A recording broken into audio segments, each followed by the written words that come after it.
నమస్కారం అమ్మా. జై శ్రీరామ్, శ్రీమాత్రే నమః, శ్రీ గురుభ్యో నమః. సర్పం మనకి ఎప్పుడు రావాలంటారు? ఎలా వస్తే మనకి మంచి జరుగుతుంది? ఎలా రాకూడదంటారు? చెప్పండి. తప్పకుండానండి.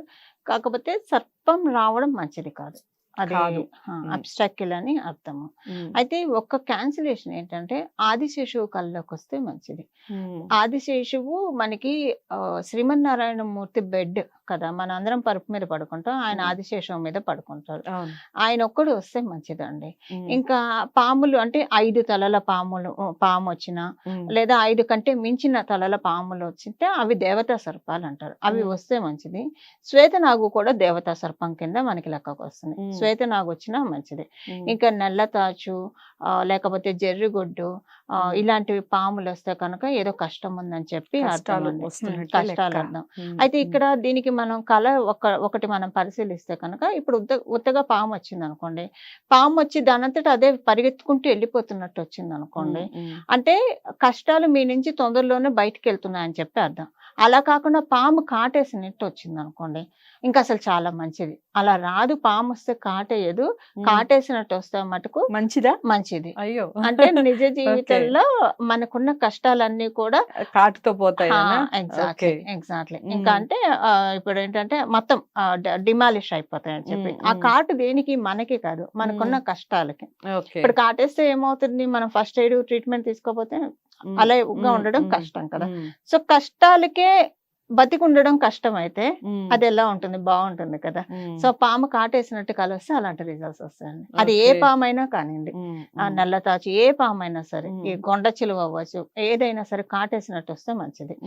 అయితే ఇందులో తెల్ల సర్పం కాటేసినట్టు వస్తే ఇంకా ఒక్కింట ఎక్కువ ఫలితం. వాళ్ళు స్పిరిచువాలిటీగా కూడా కనెక్ట్ అవుతారు, మెటీరియల్ గా కూడా కనెక్ట్ అవుతారు అని చెప్పి అర్థం. 2 రకాలుగా.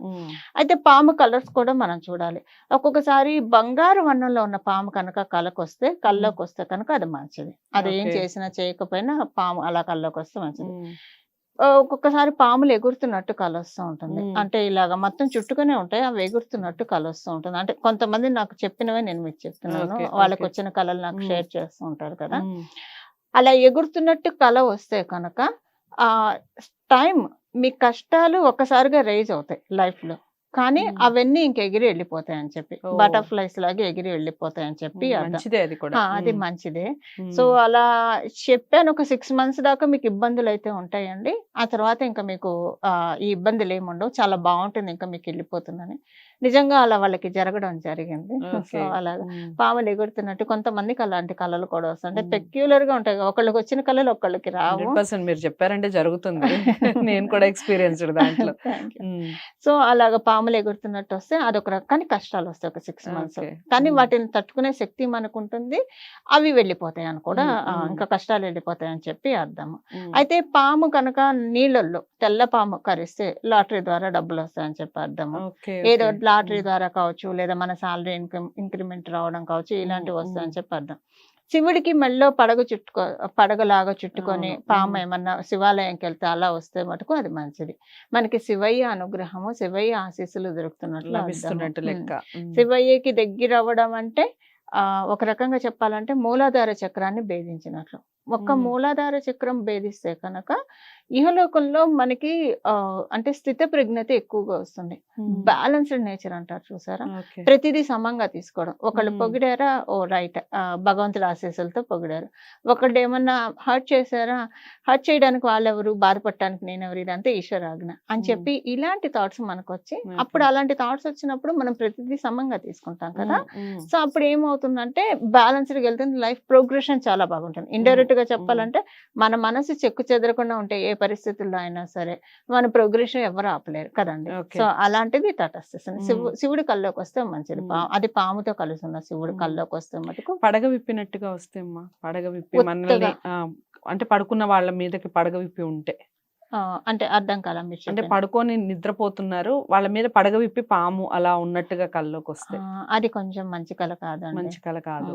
అది హెల్త్ ప్రాబ్లమ్స్ ని ఇండికేట్ చేస్తుంది ఏదైనా. సో దానికి పరిహారం చేసుకోవాలి. అంటే ఇక్కడ ఒక రకంగా మనకి ఏంటంటేనండి అర్థము, వాళ్ళ హెల్త్ ప్రాబ్లం కావచ్చు, వాళ్ళ జీవితంలో ఉన్న ప్రాబ్లం కావచ్చు, పర్మనెంట్ గా తీసేయాలని భగవంతుడు ఫిక్స్ అయ్యాడు కాబట్టి అలాంటి కళ వస్తుంది. సో దీనికి ఏంటంటే అలాంటి కళ వస్తే వెంటనే పరమశివుడు ఆలయానికి వెళ్ళి పాలాభిషేకం చేయించాలి. చేయించాలి. ఓకే. పాలాభిషేకం చేయిస్తే ఆ మొత్తం పోతుందండి. ఆ మ్మ్. దోషం మొత్తం పోతుంది. మ్మ్. అంటే ఒక రకంగా ఇంకా ఇండైరెక్ట్ గా ఒక రకంగా చూస్తే మనం అన్నిట్లో నెగిటివ్స్ లో కూడా పాజిటివ్ వెతుక్కుంటే మటుకు డెఫినెట్ గా మంచి కలండి. మ్మ్. కొంచెం ఆ హెల్త్ ప్రాబ్లం ఏదైతే భగవంతుడు తీయదలుచుకున్నాడు కాబట్టి వాళ్ళకి మ్మ్. రానియకుండా, లేదా సమస్య ఏదో హెల్త్ ప్రాబ్లం కాదు ఏదో సమస్య మ్మ్. కంప్లీట్ గా వానిష్ చేయదలుచుకున్నాడు కాబట్టి అలా. నేను ఇందాక ఒక వీడియోలో కూడా చెప్పాను, మ్మ్. పీడకలలు వచ్చాయంటే మ్మ్. ఓ రకంగా అది కూడా అదృష్టమే. మ్మ్. ఎందుకంటే నేచర్ మనకు ఒక అవకాశాన్ని ఇచ్చింది ఇరేజ్ చేసుకోవడానికి రబ్బర్ అవును, తోటి ఆ అవును. ప్రాబ్లమ్ ని. మ్మ్. సో మ్మ్. ఇది కూడా అలాంటి కళేనండి. మ్మ్. కాకపోతే ఈ సర్పాలు అభిషేకం చేయించుకోవాలి. మనకి డాన్స్ చేస్తున్నట్టుగా ఉమ్, ఆడుతున్నట్టుగా ఉమ్. వస్తే అదేదన్నా మనకి ఇండికేషన్ అంటారా? ఆ సర్పాలు ఆడుతున్నట్టు వస్తే మంచిది, ఇండికేషన్ అయితే ఉంటుంది. మ్మ్. అంటే ఇదేంటంటే ఒక రకంగా చెప్పాలంటే మన లైఫ్ లో మన మన ప్రోగ్రెషన్ తోటి మ్మ్. మనకున్న కష్టాలకి మనం గుడ్ బై చెప్తున్నట్టు అర్థం. అంటే మ్మ్. కష్టాల్ని మనం ఆడిస్తున్నట్టు. మ్మ్. జనరల్ గా కష్టాలు మనల్ని ఆడిస్తూ ఉంటాయి. మ్మ్. సో మనమే కష్టాలని రివర్స్ లో ఆడిస్తే ఎలా ఉంటుంది, అలాంటి ఇండికేషన్ అండి. ఓకే, పాము ఓకే. డాన్స్ చేస్తున్నట్టు అది మ్మ్. అసలు రాదు, రేర్ గా వస్తుంది. అవును. అది చాలా మంచిదండి. So okay. అంటే సింపుల్ గా చెప్పాలంటే అది ఒక ఫార్చ్యూన్ డ్రీమ్ అని చెప్పాలి అలా మ్మ్. వస్తే కనుక.